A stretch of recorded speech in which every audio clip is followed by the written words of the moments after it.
can you commit yourself to this? And I didn't know exactly what it meant till now. I'm like, yes, put your full focus, discipline, and determination into what you're doing.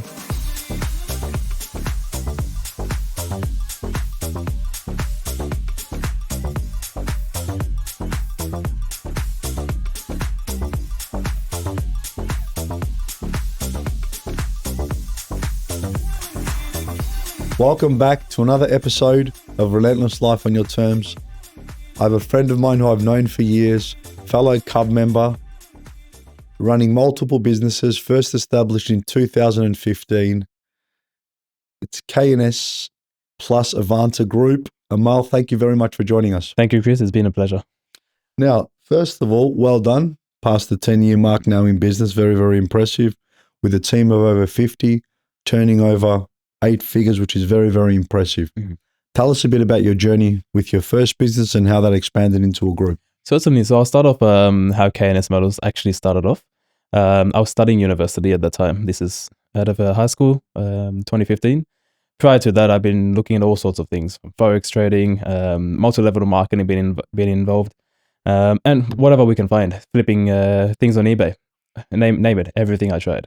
And my family, actually, my father had been in the sheet metal manufacturing industry for quite some time, working at another firm. And he came one day and he's like, okay, why don't we do something different? I'm like, perfect. And I didn't know the extent of what business could go to, what I know now. And we're like, we sat down, had a conversation, and we started. We initially partnered up with another individual, moved into a facility in 2015, and we started from there. And ever since, it's just been on a journey. And you're growing, you're going into state, you're expanding under the group. Tell us a bit about that journey. Tell us a bit about, when you started, and I know you were going to uni. Mm-hmm. Obviously, you were quite young. You went through your own challenges, and then you're part of the business now as you're the director of the business, aren't you? Yes. Yep. Tell us a bit about that. So my family is still involved in the business, and we try to maintain their family environment. I believe that's really crucial. Now, starting off early days, first year, let's say, I was studying university, 4 subjects. What were you studying? Electrical engineering.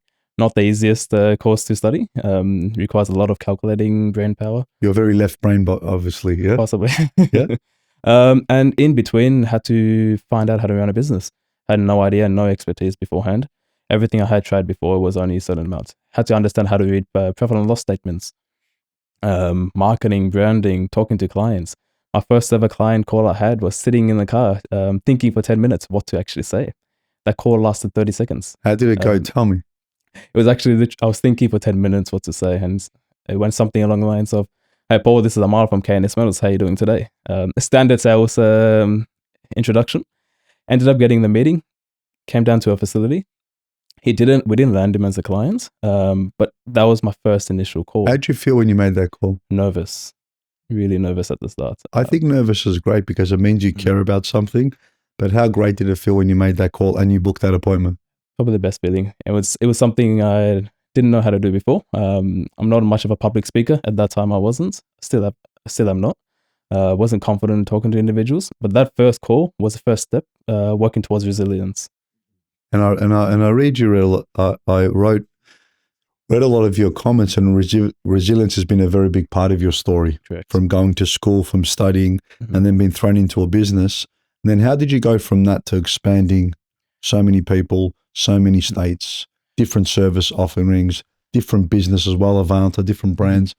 How did you start to keep expanding? What were some of the things you were learning along the way? I'd say it all goes back to first initial moment, and this I remember really clearly. It's something which had happened in the first year of business. A situation happened and we had to vacate our facility. Partners, it didn't go well.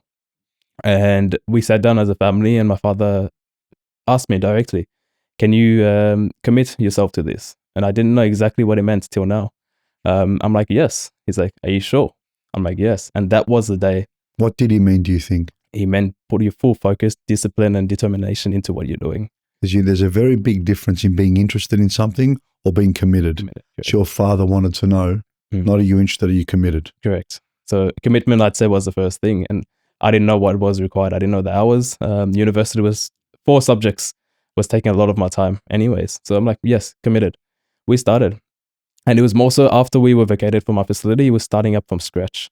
in a way. We had to find clients. 3 months we had no clients. Capital expenditure was high. But worked out long hours. So I'd wake up in the morning, 6 o'clock was the time. Go to the office, start programming, looking at admin, looking at accounts. Go to university, come back around 3 o'clock p.m. Spend time, work on the machines, because it's a highly technical manufacturing field, and we have to learn how to operate the machines. So my father always pushed me to the deep end. It's the best way to learn. Best way to learn. Go home around 11, 12 p.m., sleep whatever we can, wake Rinse, up, repeat, and start again. That's it. That's what he was. Now, obviously, we talk a lot about this on the podcast. When you're building a business or you're involved in a business or you're creating something special, you have to put in so many hours towards becoming a better leader and a better businessman, what you experience. But how did you manage that plus studying?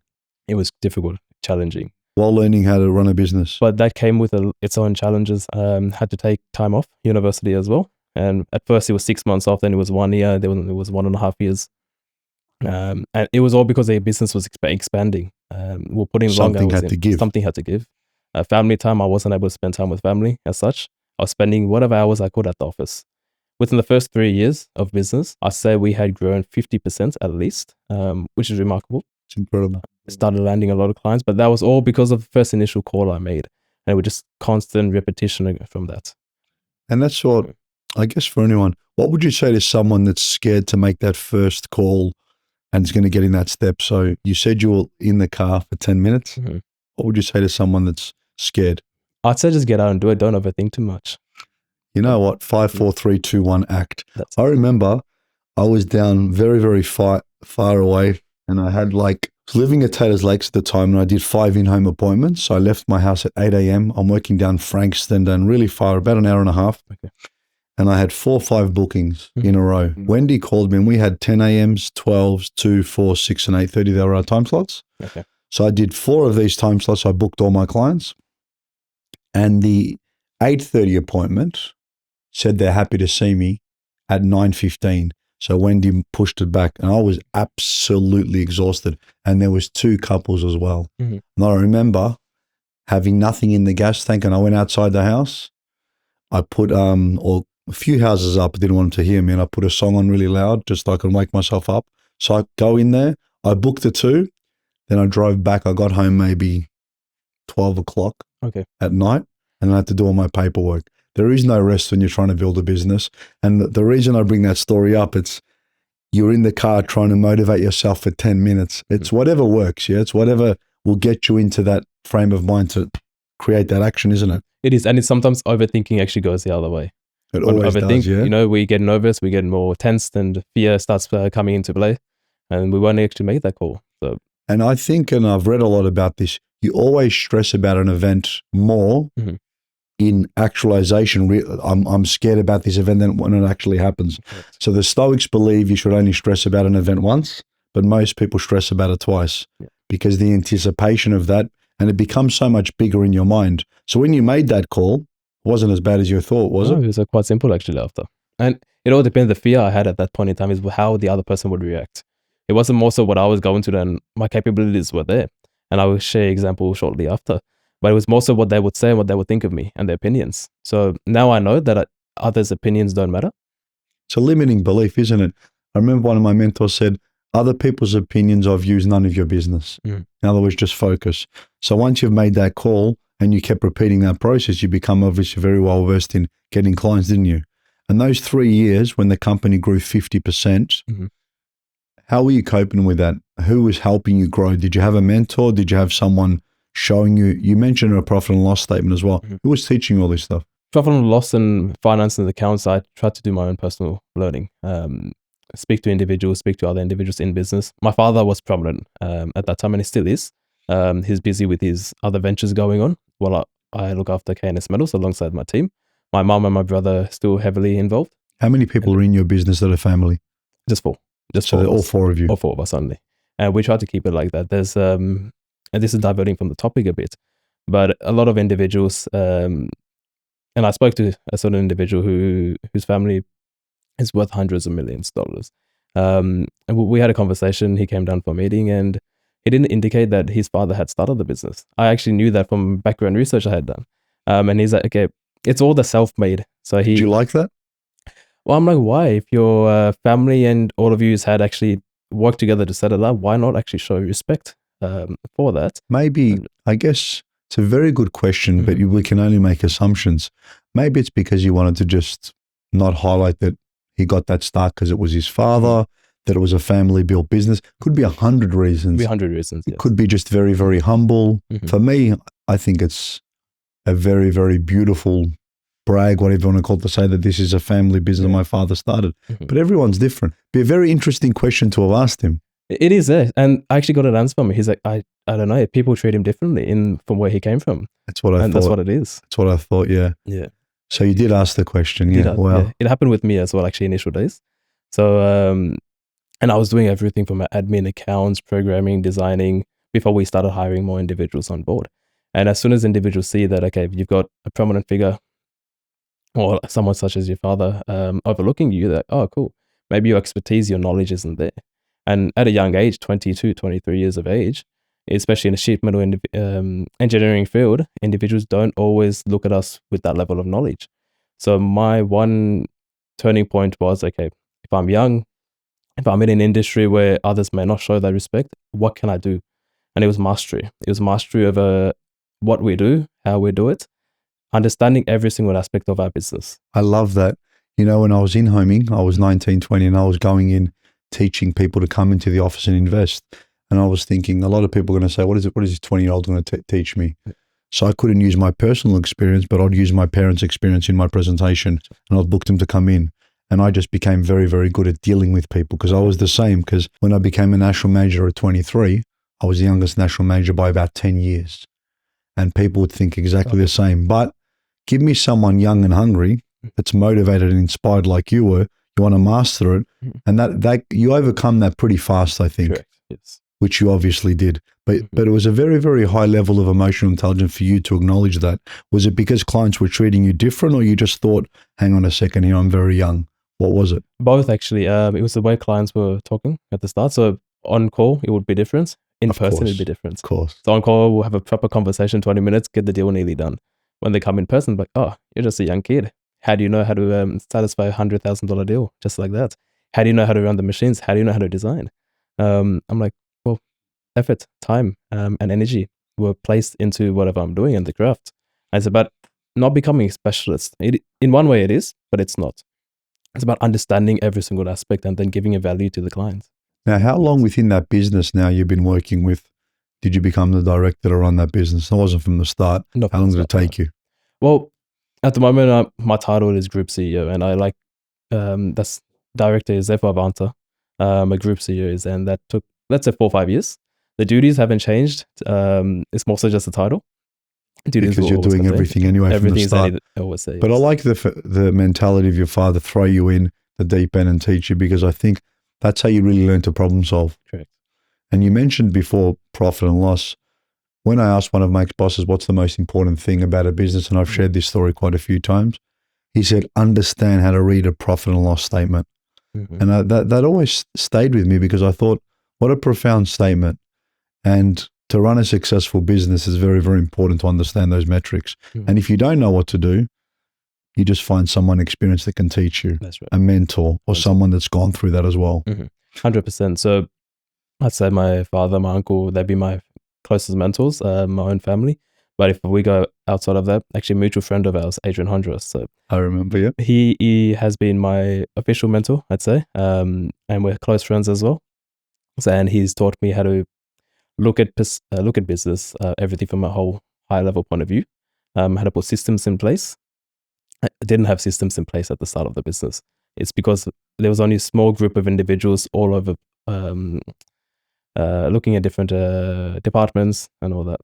No. Every business goes through that, Amal, at the Everybody does, start. yeah. I mean, from where you started to where you are now, to have a team of, a decent sized team, to be turning over great money, to be going into different states. You don't know what you don't know. You get in there and you give it a go. That's right. And you build more experience. But having people like Adrian in your corner, it makes it so much better, because you've got a good sounding board, and he also teaches you things that you might not have considered or you might not have known. So I always think, how has that helped you, having an advisor to your business? Greatly. It's actually given a lot of insight. Questioned, challenged my way of thinking. something which I think is right may not always be the right way to do it. And that's been great help for me. But also gives you a different perspective. Different perspective. I find sometimes when I'm dealing with some of my advisors or mentors, they tell me things and I go, I didn't even think of that. Yeah. Or it's a good sounding board and I really think it helps.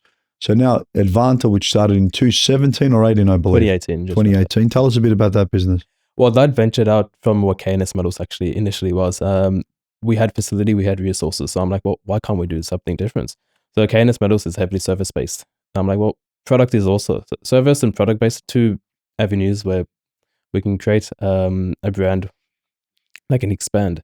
I'm like, well, let's utilize what resources we have. Started making all sorts of something small as fire pits to metal products. And then that ventured out to combining what I had studied, electrical engineering.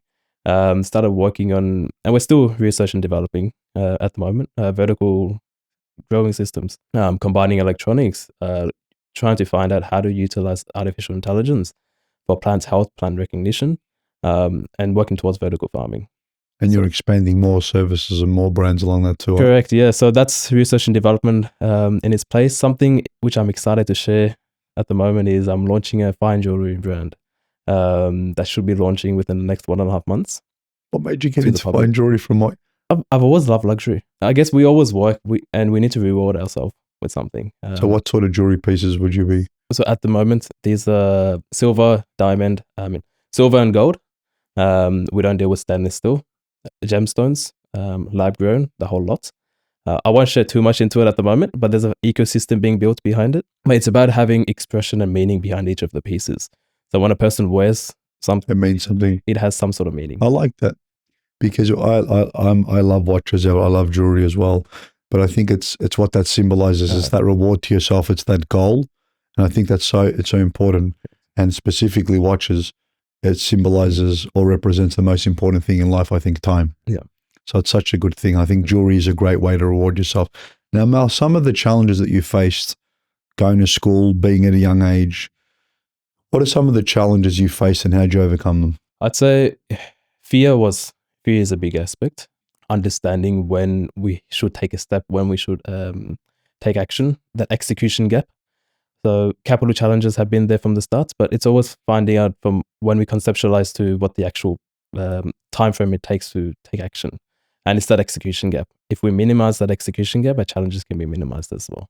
Which is great. So another topic that I wanted to discuss with you, the differences between Eastern and Western education and how you've used that in business as well. What I've tried to do in the past is really understand how the different way of education in Eastern and Western have worked. Over here, we go to school, we learn math, science, and particular subjects, but we don't learn life skills. Now, what used to happen in the Eastern countries is they used to have it was like a mentorship. You learn all aspects of life, everything from emotional intelligence, discipline, plus your particular trade you work on. And it teaches individuals life skills. So from a holistic point of view, not just study the subjects and then get pushed into the world and not know what to do. So what would you say some of the life skills that are super important that you've learned along your journey? I'd say discipline. Be curious and always continue learning. Find ways, avenues, talk to individuals, whatever you can, always continue learning. That's a big aspect of it. I think that's one of the most important parts of business. One of my mentors says your relentless ability to ask questions is very, very important in business because you should always be curious on how you can do things better, faster, and more efficient. And what would you say the key differences in Eastern and Western philosophies are when it comes to those things? I'd say it's a way of stepping back and really understanding from a more holistic point of view. It's different ways of thinking, different ways. It leads towards energy and vibrations, for example, as well. So everything harmonic resonance. So everything in existence is harmonic resonance. And we vibrate at a particular level. So it leads towards Eastern ways of thinking, meditation, yoga. These are all Eastern philosophies that have translated into the Western world. What are some of the good books and courses that you've done that talk about this? Actually, one would be the Bhagavad Gita. I love that, yeah. And something recently, actually, Atomic Habits has been... James Clear. Great book. So it's about Eastern philosophy and Western execution. It's about habit stacking and doing small things and just compounding it, Correct. Which you're a very, very, very, very good example of. I think most businesses that have a 10-year tenure, which not a lot of people do, or 20 or 30 or 40, they understand that small wins compound over time to create big businesses, Correct. which then become interstate, international, and things like that. And it's more about stability at the moment. We're trying to, personally myself, I'm trying to understand how both Eastern and Western ways of business, life, everything fits together, and translate that to business. And I'm at the stage now where it's more about stabilize, build a really strong foundation of business to go to the next level. The fast growth happens, but only in certain aspects. So it's stabilizing, making sure you have a good foundation, and then work towards. It's the long game too in business. You've got to play the long game. Now, I've known you for years, as we said, and you've always been curious and you've always asked about how to invest and expand the business, which I think is very, very important. You're wise beyond your years because you're always thinking, how can I put my business in a good position? How can I get in a good position? Because investing is so important. It is. So how would you think going to university helped your business life? I'd say resilience, especially this course we study, electrical engineering, plus the martial arts, it all ties together. There's something different to learn every single day. Making the time to actually learn, calculate, and think. So the strategic thinking was there, high level thinking, being able to differentiate between high level, low level, technical, that helped a lot. And that's emotional intelligence. But even when you mentioned, taekwondo and karate, it's such an important discipline to have because that's what I love about martial arts. And that's what I think is not discussed enough, the discipline it actually provides people. And there's a lot of parallels between fighting and business. I've had some amazing fighters on this podcast, world champions, from Sam Greco to Sam Solomon to great boxers as well. And the discipline that they have every day is a transferable skill that you can have in business as well. Before we let you go, what's one key aspect? What would you say the core difference from Eastern and Western philosophies are? If you were to say there's one fundamental difference, what would you say it is? I'd say the holistic overview of a way of life. So it's a way of life. So they tie it all in together. It ties all together. Can you give me an example? Yep. You can work on your physical body. You can work on your mental awareness, emotional awareness, social understanding. Just have a more open mind towards learning, I'd say. And don't limit yourself to one particular unit subject. So don't have a limiting belief and always stay curious. Always stay curious. Obviously, being at a young age, I know you cited mental health being important as well. Correct. Tell us about that. I'd say that mental health is important. I faced burnout within the first 3.5 years of starting the business. And that's because of the long hours. Health wasn't a priority for me. I was training martial arts as well. I know, Chris, you're also an avid martial artist. I read that and I actually wanted to ask you about that. You did MMA. Karate, actually. So taekwondo initially and then karate. I loved it and I still do. But because of that burnout that happened and working the long hours, physical exertion on the body and mental and emotional was just, everything just went out of whack, if that's the word I'll use. So how did you recalibrate? What was the thing? Now you got back into your martial arts, I assuming was a big part? I actually cut down on martial arts because put a lot of strain on the actual physical body. Took a step back, and I'm still undergoing the process at the moment. Took a step back, found another short-term mentor and who said, look at yourself, realign with yourself. Then I started looking into energies, meditation. I had never looked at meditation in the past. I didn't know what meditation was.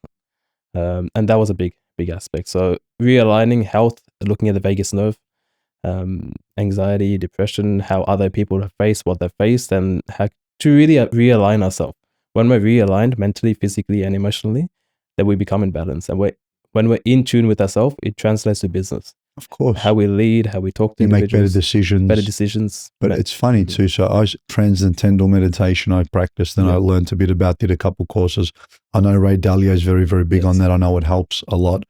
But there's so many things that if you're going through, there's knowledge out there. Correct. Now, fitness is super, super important, martial arts, and I think the discipline aspect to martial arts is very, very good. Yes. And it also transfers into business. There's so many skills that are transferable. And once you've got a fit body, a healthy mind, you're going to make better decisions. I went through burnout as well through working many hours. What would you do differently knowing what you know now? I'd say don't take life too seriously in simple terms. I'm trying not to overcomplicate it with technical words right now, but take a step back and really look at ourselves. Are we overexerting? Do we need to go to that level? And just get out in nature. Biggest thing at the moment that has helped is get out in nature. Try go for walks, meet people, have a good support system. And not just support in business, but spirituality, business, health, emotional, social and emotional connections, all that help. It all ties back in, doesn't it? All ties back. It's going to better performance. Now, what's on the future cards for both for your businesses and your groups? At the moment, everything that has happened within the last 10 years seems like a starting point, and especially this year, trying to expand internationally and really form a legacy in a way. Eventually, business is leading towards helping and making impact in other individuals' lives. And there's that's an what giving example. back. Yep. Working on a foundation, the Avanta Foundation is actually in the cards. But it's all about giving back, and I believe it's a fundamental human duty to give back without asking for anything in return. And I know, Chris, you do a lot of this. Some of the events you've hosted, Lead with Kindness, Sleep Out, CEO Sleep Out, all that. Tremendous. I think it's important. Like it gives you purpose and makes you meaningful and impactful. You want to. I always love the term leave a place better after you've been there. You know, so leave the world a better place after you've been there. Correct, yeah. Do something kind, do something giving. And I think if you're a business leader, definitely 100% is our moral obligation to do something. But it also, I think it's like mental health. If you do it and you do it well, it's going to help you and feed your soul spiritually in so many ways. 100%. You're going to perform better anyway. So if you lead like that and you look at people in business, and a prime example is Richard Branson, he's all about his team. If you've got a happy team, they're going to provide a great service. That's right. That's going to transcend into a more profitable business, a business that has impact. And I think you can learn from all these things as well. Well, look, it's been a pleasure getting to know you over the last 4 years. I'm super excited to have you on the podcast. As it's become a custom, Amal, are you ready for our quick-fire questions? Let's hit it. All right. Instagram or TikTok? Instagram. Wine or beer? I don't drink, actually. So neither? Neither. Sneaker or heels? Sneaker. I hope so. Netflix or YouTube? Netflix. Rainy day or sunny day? Rainy day. Breakfast or dinner? Breakfast. If you could switch to any career, what would you switch to? Something actually people don't know. I used to DJ and initial days. To something within music or something different, entertainment industry. What's a funny fact that no one knows about you other than the DJing? Funny fact. I did salsa dancing for a bit. I can see the salsa dancer. There you go. Now, what's your favorite way to stay active? Recently, it's been getting out in nature, talking to individuals and going for a run. Not too much physical exertion. Going to gym maybe once a week. Who's your childhood hero? My father. I read that. You said your father, your grandfather. And father, grandfather, and great-grandfather. I love that. Yeah. And you mentioned before legacy. There's nothing more important. That's legacy. That's right. Wanting to look down on the values that they've instilled in you. Everything else is secondary, I think. What's one thing you love to do other than work? Spend time with family. If you could live in any fictional universe, what would it be? Something I've never thought of. I wouldn't, actually. I love where you are now. Where we are now, yes. Okay. Great. If you could have 3 people at your dinner table, they could be past, they could be present, who would you have? I'd say my great-grandfather, my grandfather, and my father all at one sitting. That will be an interesting conversation. That would be very, very cool. What's your last movie or show that you've really binge watched or been into? I've actually watched Mission Impossible. Is that the new one? That's the new one that came out, Tom Cruise. Is that the last one he's doing? I believe so. But that guy's incredible. What's a mistake you've learned the most from, or a most recent one that you've taken something away from? I'd say don't let fear get in the way. All goes back to that first phone call, yeah? Correct, yes. 10 minutes, bang, you made the call, which took 30 seconds, you booked the appointment, and that snowballed into a massive business. How do you define success? Success, I believe, is the energy we have, the time we have, and the impact we make in other individuals' lives. Okay. Now, do you prefer working in a team or alone? Both. It depends on the days. When it's creative thinking, deep work, it's by myself.